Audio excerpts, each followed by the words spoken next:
누구의 인생에나 후회할 일은 있습니다. 오늘 말씀에 나오는 베드로, 잘 살고 싶었고 잘 살 자신도 있었던 사람입니다. 예수님을 사랑했습니다.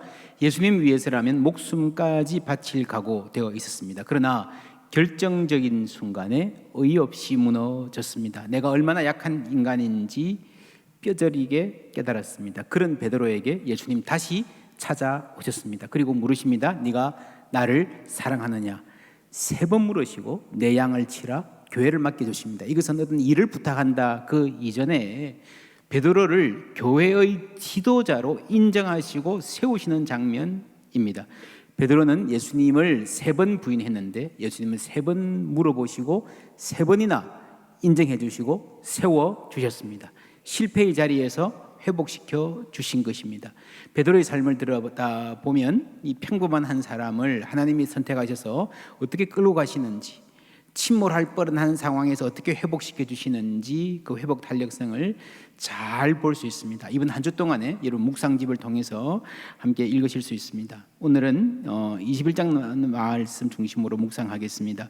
내가 진실로 진실로 내게 이르노니 내가 젊어서는 스스로 띠띠고 운하는 곳으로 다녔거니와 늙어서는 내 팔을 벌리리니 남이 내게 띠띠우고 원하지 아니하는 곳으로 데려가리라. 무슨 말일까요? 이 말씀을 하시면 베드로가 어떠한 죽음으로 하나님께 영광 돌릴 것을 가르치심이러라. 순교에 대한 예언이죠. 이 말씀을 하시고 베드로에게 이르시되 나를 따르라 하시니 베드로가 돌이켜 나를 따르라 하시고 앞서 가신 것 같아요. 가다가 맨 앞에 베드로와 예수님이 서 있는데 뒤를 돌이킵니다. 예수께서 그 사랑하시는 그 제자가 따르는 것을 보니 머릿속에 그림이 그려지시죠. 그는 만찬석에서 예수의 품에 의지하여 주님을 파는 자가 누구오니까 묻던 자르라. 이에 베드로가 그를 보고 예수님께 여짜오되 주님, 이 사람은 어떻게 되겠사옵나이까? 예수께서 이르시되 내가 올 때까지 그를 머물게 하고자 할지라도 내게 무슨 상관이냐? 너는 나를 따르라. 베드로가 예수님께 인생의 중요한 예언을 들었습니다. 사명을 받았습니다. 그런데 엉뚱하게 그 시간에 눈을 돌이켜 눈앞에 보이던 사람도 아니고요, 일부러 돌이켜서 그 사람을 가리켜서 이 사람은요, 얘는요 어떻게 되는데요? 라고 물어본 이 장면이 여러분 의아하지 않습니까?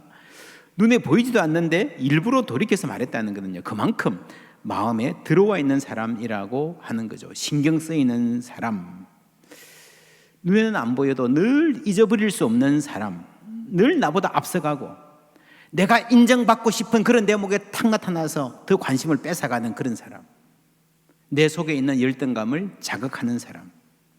여러분 그런 사람 없습니까? 저 인간 좀 눈에 안 보였으면 좋겠는데. 일본의 피겨 스케이터 아사다 마오는 많은 사람들이 비운의 천재라고 합니다. 그런데 비운의 천재 중에서 좀 독특한 사람이에요. 뭐 중간에 사고를 당한 것도 아니고 뭐 어려운 일이 있었던 것도 아니고요, 열심히 하고 성적도 좋고 팬들의 사랑도 많이 받았는데 이 선수의 유일한 문제는 김연아였습니다. 가는 데마다 피할 수가 없는 거예요. 12살 때 처음 만났는데 그때는 아사다가 월등했다고 합니다. 김연아는 아사다를 처음 봤을 때에 스케이트 하는 거 보고요, 세상에 뭐 저런 애가 다 있냐, 눈을 믿을 수 없었대요. 너무 잘해가지고.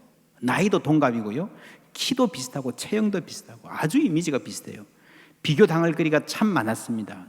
조건은 정말 달랐습니다. 아사다가 150억짜리 전용 링크에서 마음껏 연습할 때에 김연아는 놀이공원 아이스링크에서 사람이 없는 시간 새벽이나 한밤중에 훈련했답니다. 그런데 기량이 점점 올라오니까 아사다는 김연아를 압도하기 위해서 고난도의 기술에 무리해서 도전합니다. 그게 엉키면서 어려워지는데 이게 포기를 못하는 거예요. 그러면서 점점 역전당하고요, 경기 후에 눈물 흘리는 일도 많아집니다.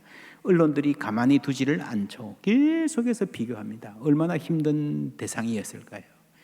야, 내가 쟤하고 좀 비껴서 좀 빨리 태어나든지 늦게 했으면 참 금메달 했을 건데, 그런 생각, 그게 비운이라고 하는 거죠. 요한복음을 읽어보면 베드로에게 이 제자가 비슷한 존재 아니었을까 싶습니다. 비교는 우리를 불행하게 만듭니다. 그런 말이 있어요. 행복해지고 싶거든 동창회에 가지 마라. 동창회에 가면요 주로 잘 나가는 애들만 오죠.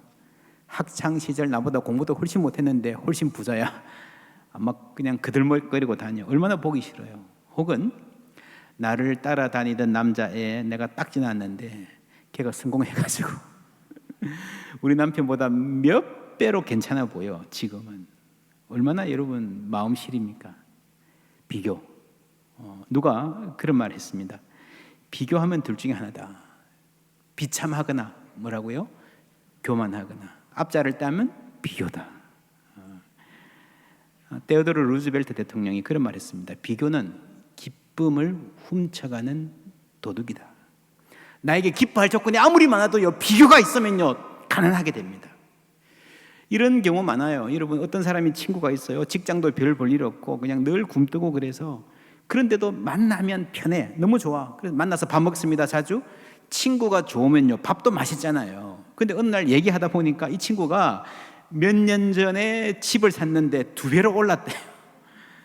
난 아직 집도 없는데. 그럼 어떻습니까? 그 순간에 입맛이 싹 떨어지죠. 밥값 네가 내. 요즘은요 그런데 동창회를 안 가도 친구 안 만나도 얼마든지 불행해질 수 있는 시대가 되었습니다. 어떤 맞벌이 하는 엄마가 그래요. 직장에서 참 시달리고 막 늦어가지고 허겁지겁 차 몰고 가서 유치원에 가서 아이를 데리고 와가지고 이제 집에 가니까 막 엉망이야. 냉장고에 있는 거 겨우 꺼내가지고 대충 밥 차려서 먹는데 페이스북 보니까 환상적인 식탁 차려놓고 아주 이 앞치마 입고 웃는 사진 올린 어떤 아줌마를 볼 때 눈물이 주르르 흐르더라는 거죠. 애한테도 미안하고 내가 이 사는 게 뭔가 싶기도 하고요. 비교입니다. 그래서 어떤 사람들은 이렇게 충고합니다. 나보다 잘 나가는 사람하고 비교하지 말고 나보다 못한 사람 생각하고 다행이라 생각해라. 상향 비교하지 말고 하향 비교하라. 여러분 이게 좋은 태도, 좋은 전략일까요? 그렇지 않습니다. 비교는요 비참해지거나 교만해지거나 한다 그랬죠. 교만해질 수 있습니다. 여러분 나보다 못한 사람하고 비교하면요 금방은 기분이 좋아요. 그러나 장기적으로는 내가 교만해지거나 혹은 아주 힘든 사람을 자꾸 이렇게 생각하다 보면요 나도 저렇게 되면 어떡하나라고 하는 생각이 내 마음에 쑥 들어올 수 있습니다. 병원에 입원해서 투병을 하는데 나름대로 건강한 자아가 있어서 이렇게 잘 이렇게 꾸려갑니다. 잘 버티고 있습니다. 근데 옆에 너무너무 불쌍한 사람이 들어오고요. 너무 힘들어해요. 비슷한 병인데 너무 힘들어해요. 그래서 내가 막 붙잡아주고 위로해주고 나는 의연하게 잘 버티고 있으니까 그럴 힘이 있죠. 그런데 그렇게 좀 지나가다 보니까 그 사람이 먼저 나와서 퇴원해서 나가요. 어떻습니까? 여러분 남이 잘 되는 것을 보고 이게 그냥 지나가는 게 쉽지 않습니다.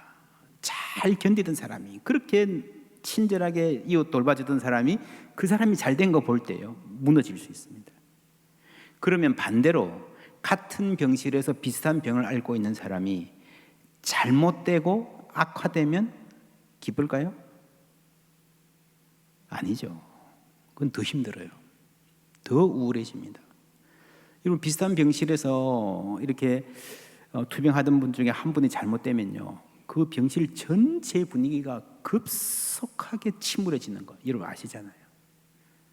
나도 언제 저렇게 될지 모르겠다. 결국 우리의 기쁨과 슬픔은 우리가 생각하는 것 이상으로 긴밀하게 연결되어 있다는 것을 알아야 됩니다. 남의 불행이 나의 기쁨이 되는 것은 문제가 있습니다. 그리고 기쁨이 오는 통로를 알고 그걸 바꿔야 됩니다. 인간의 뇌는 연결이라고 했잖아요. 어느 쪽으로 생각하다 보면 자꾸 그쪽으로 생각이 가게 되어 있습니다. 2주일 전에 얘기했던 제럴드 시처, 사고로 아내와 딸을 잃어버린 신학자 여러분 기억나시죠? 하나님 앞에서 울다 참 좋은 책입니다. 이 책에 보면 이런 내용이 나와요. 슬픔은 비교가 불가능하다. 예를 들어서 자녀가 불의의 사고로 장애인이 되었어요. 근데 옆에 있는 다른 사람은 아내와 딸이 목숨을 잃었습니다. 그 사람을 보면서 우리 애는 살아 있으니까 다행이네, 감사하네 할 수 있을까요? 아니에요. 내가 슬픈 거는 슬픈 거예요. 나보다 더 큰 아픔 당한 사람하고 비교하는 게 별로 위로가 안 됩니다. 글자 그대로 이것도 나에게는 하늘만큼 땅만큼 힘든 거예요. 내가 도저히 감당할 수 없을 만큼 슬픈 거예요. 물론 조금 도우면 됩니다. 타인의 아픔을 보면서 나만 힘든 게 아니구나, 혹은 좀 더 나가면 이런 상황에서도 그래도 버티는 분이 있구나 하는 정도까지는 괜찮습니다. 그 이상 나가는 것은 좋지 않아요. 나는 이만하면 다행이네? 아니에요. 다행 아니에요. 행복하려면 절대 비교하지 말라 그러지만 사실은 우리가 어떤 비교도 없이 살 수는 없습니다. 그리고 모든 비교가 다 나쁜 것도 아닙니다. 성경의 교훈은 비교하지 말고 연대하라입니다. 지난 주일에 우리 읽었던 말씀 다시 한번 읽습니다. 너희도 함께 갇힌 것 같이 갇힌 자를 생각하고 너희도 몸을 가졌은즉 학대받는 자를 생각하라. 이웃의 아픔을 내 아픔으로 삼으라, 연대하라는 말씀입니다. 지난 주일에 한국 학생들은 학교가 전쟁터다라고 생각하는 비율이 굉장히 높다 말씀드렸습니다. 어릴 때부터 비교당해서 그렇습니다. 여러분, 아이들이 학교에서 시험 100점 받아왔어요. 이때까지 그냥 60점 70점 받던 애가 어느 날 100점을 딱 받아왔어요. 그러면 부모님들 뭐라 그러십니까? 잘했구나, 장하다 우리 아들 그러십니까? 너희 반에 몇몇 100점 받았지? 그러시잖아요. 100점 받아와도 다른 애들 다 받았으면 별 의미가 없는 거야. 일단 비교부터 하는 거야. 여러분, 이렇게 묻는 비율이 한국 부모들이 압도적으로 높답니다. 그러니까 행복하기 힘든 거예요. 아이도 부모도. 세계적으로 행복 지수 늘 1, 2등 하는 나라 중에 덴마크가 있습니다. 그래서 이 나라는 왜 행복할까 연구한 분들이 있더라고요. 제가 그 결과를 보니까 이런 얘기 나와요. 이 사진은 덴마크 고등학교 3학년들의 졸업식 프레이드입니다. 이 덴마크는 고등학교 졸업할 때요, 이렇게 무슨 올림픽에서 금메달을 딴 것처럼 이 차를 타고요, 시내를 막 돌아다니는데 막 춤추고 막 대학을 가든지 못 가든지 성적이 좋았든 안 좋았든 다 춤추고 기뻐한대요. 그러면서 자기 반 25명 모두의 집을 일일이 다 방문합니다. 그래서 그 집 엄마 아빠한테, 만약에 그 집 아이 이름이 데이빗이면 우리는 지난 3년 동안에 데이빗 때문에 참 행복했습니다, 고맙습니다, 이렇게 축복한다는 거예요. 여러분, 재밌지 않습니까? 로마서 말씀 한번 읽어볼게요. 너희를 박해하는 자를 축복하라. 축복하고 저주하지 말라. 즐거워하는 자들과 함께 즐거워하고 우는 자들과 함께 울라. 축복하라. 심지어 박해하는 자라도 축복하라. 그러니까 친구는, 교우들은 당연히 축복해야죠. 오늘부터 우리가 감사 릴레이 하는데 여러분, 감사할 일 전해보십시오. 전화하면 더 감사할 일 생길 줄 믿습니다. 혹 감사할 일 없어도 좋아요. 그냥 축복 릴레이라고 생각하고요, 집사님 댁에 기쁨과 은혜가 가득하기를 바랍니다, 이렇게 보내셔도 괜찮아요. 그죠? 이게 축복 릴레이입니다. 여러분, 집사님 오늘 참 건강해 보여서 참 좋습니다, 이렇게 축복하셔도 좋습니다.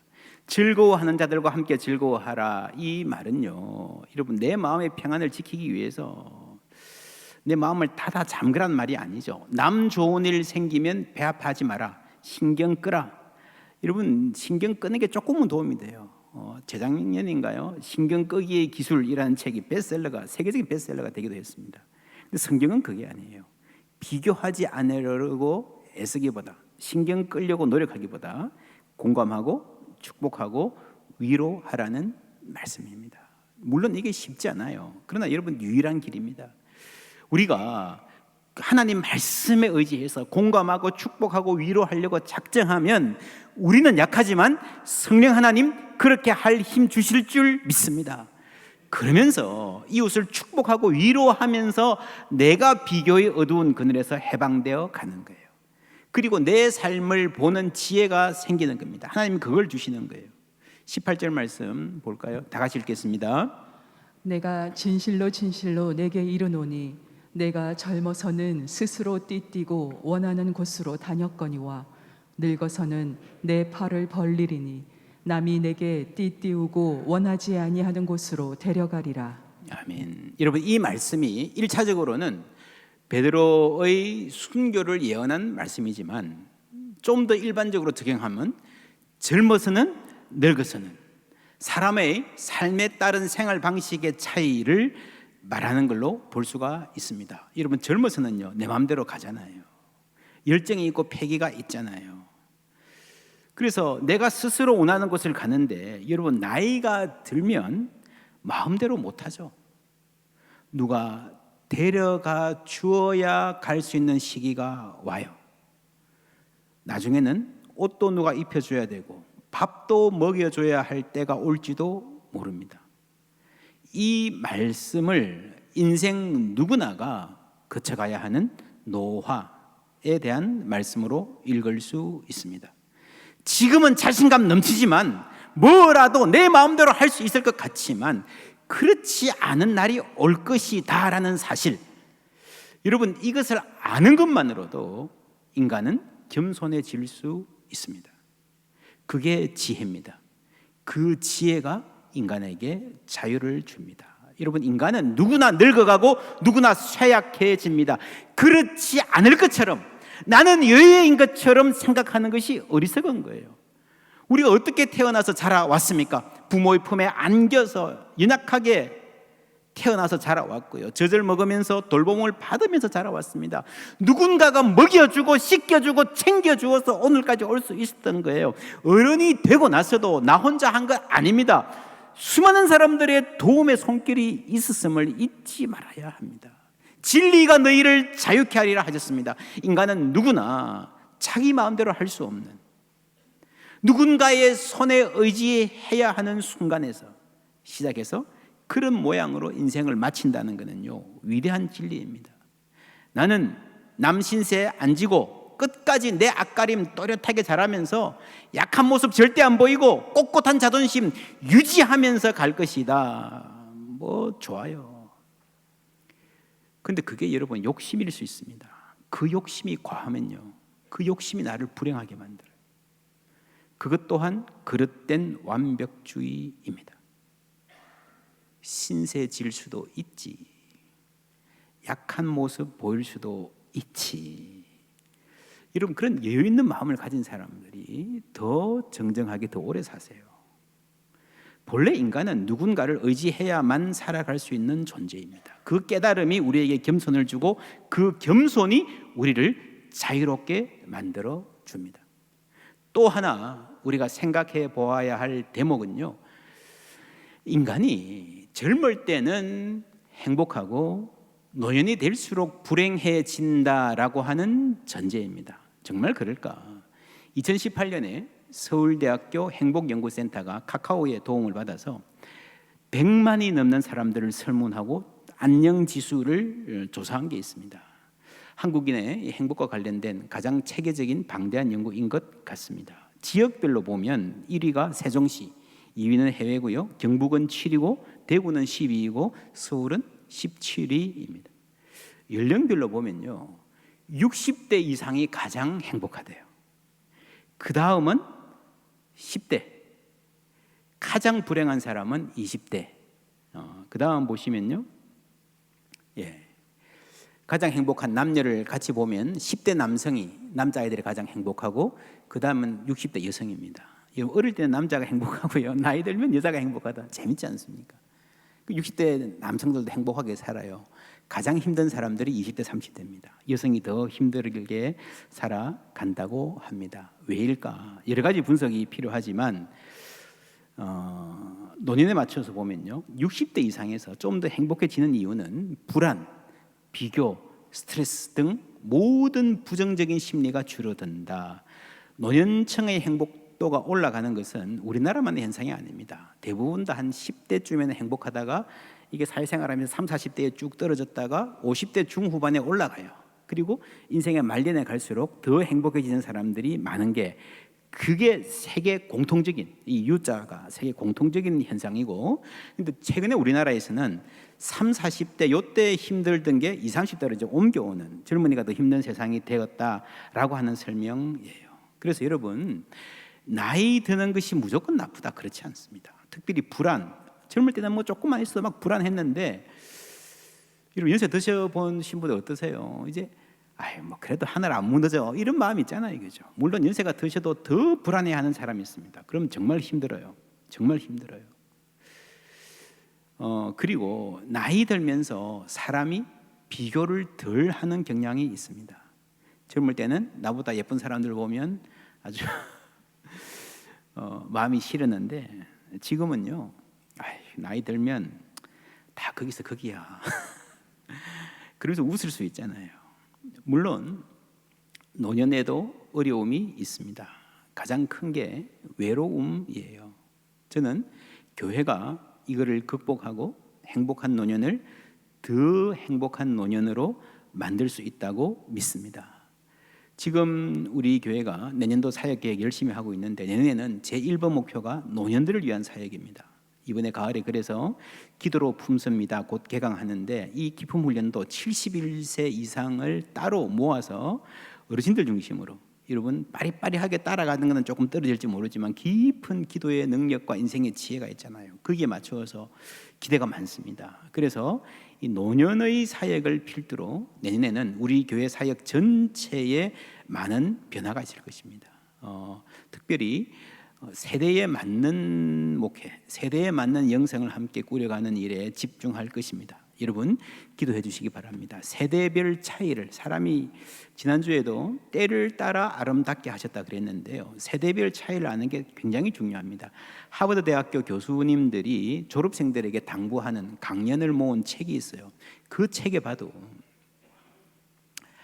행복하고 싶거든 동창회에 가지 말라 하는 말이 나와요. 미국의 많은 학교들은 졸업 후에 5년, 10년, 15년 이렇게 5년 단위로 공식적인 동창회를 합니다. 이 책에 특별히 5년 차 동창회는 가지 말라 그래요.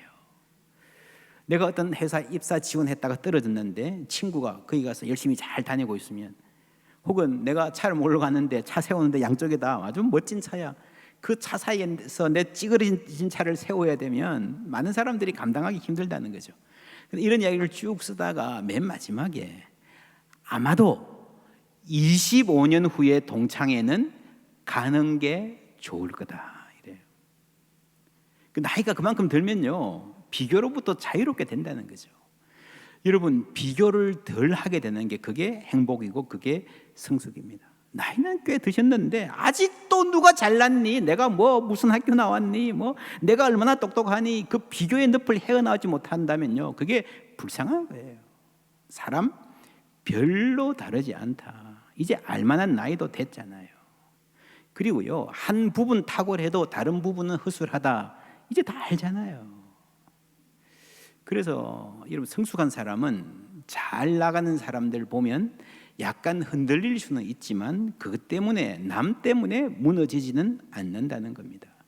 이거는 비단 나이뿐 아니라 젊은 사람들 중에서도, 혹은 연세가 드셔도 젊은 사람 못지않게 열정적으로 살면서도 비교와 열등감으로부터 자유로운 사람 있습니다. 베드로는 열정적인 사람, 늘 행동이 앞서는 사람이에요. 큰 소리 치고 제가 할 수 있습니다 앞서다가 나서다가 침몰했지만, 여러분 그 성격 어디 가지 않잖아요. 오늘 말씀도 앞에 읽어보시면요, 예수님이다 그러니까 혼자서 옷 입은 채로 물에 뛰어들어요. 이걸 여러분 적극적이다 그래야 되나요? 엉벙덩벙 된다고 해야 되나요? 좋은 거예요, 나쁜 거예요? 둘 다죠, 둘 다죠. 여러분 베드로는 허물도 많지만 장점과 매력도 상당히 많은 사람입니다.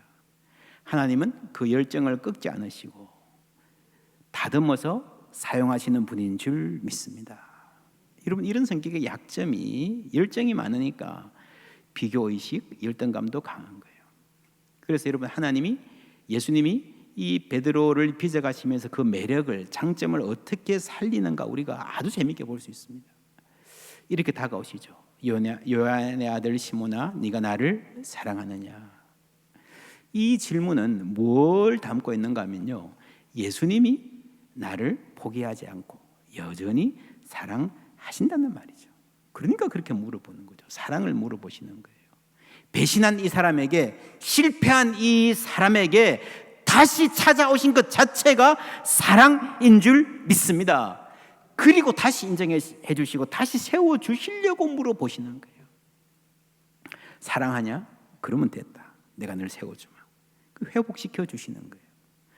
여러분, 지난 금요일 저녁부터 맛 라디오 시작했습니다. 아마 들으신 분도 아실 거예요. 정말 재미있고 은혜로운 시간이었습니다. 한동대학교 이지성 교수님 그 화상 입었던 그때부터 시작해서 인터뷰 조근조근 최근 일까지 쭉 했는데 참 그 인터뷰도 감동적이었습니다. 그 인터뷰의 마지막 질문, 교수님께 하나님은 어떤 분이십니까? 하니까 사랑의 하나님이십니다. 저도 저 자신을 사랑할 수 없을 때에 저를 기억하시고 잊지 않으시고 사랑하신 하나님, 그 하나님으로부터 받은 그 사랑으로 인해 저도 버리고 싶은 저 자신을 사랑할 수 있게 되었고 또 그 사랑이 누군가를, 이웃을 사랑하는 일을 가능케 했습니다. 제가 이 말을 들으면서요, 이 똑같은 말을 오늘 말씀에 나오는 베드로에게 인터뷰에도 똑같은 말을 하지 않았을까? 나도 나를 사랑할 수 없고 나도 나를 포기하고 싶을 때 하나님께서 나를 잊지 않으시고 기억하시고 찾아오시고 사랑해 주셨다는 거예요. 그 사랑 때문에 나도 말씀을 전하면서 사랑하며 살 수 있었습니다. 여러분, 이 인터뷰를요 그대로 베드로에게 갖다 놔도 하나도 다르지 않습니다. 똑같은 말을 할 거예요. 왜일까요? 동일한 하나님의 사랑이기 때문인 줄 믿습니다. 같은 하나님이 우리 한 사람 한 사람 사랑하시는 줄 믿습니다. 우리가 이 사랑을 안다면 여러분, 우리가 인생에서 살아가면서 겪는 어떤 좌절도 어떤 실패도 그것이 마지막 결론이 아닙니다. 우리는 회복될 수 있고 일어날 수 있을 뿐 아니라 더 좋아질 수 있습니다. 예수님 의지하여 하나님 사랑에 힘입어 새롭게 일어나는 능력 얻는 우리 모두 되기를 주님의 이름으로 축원합니다.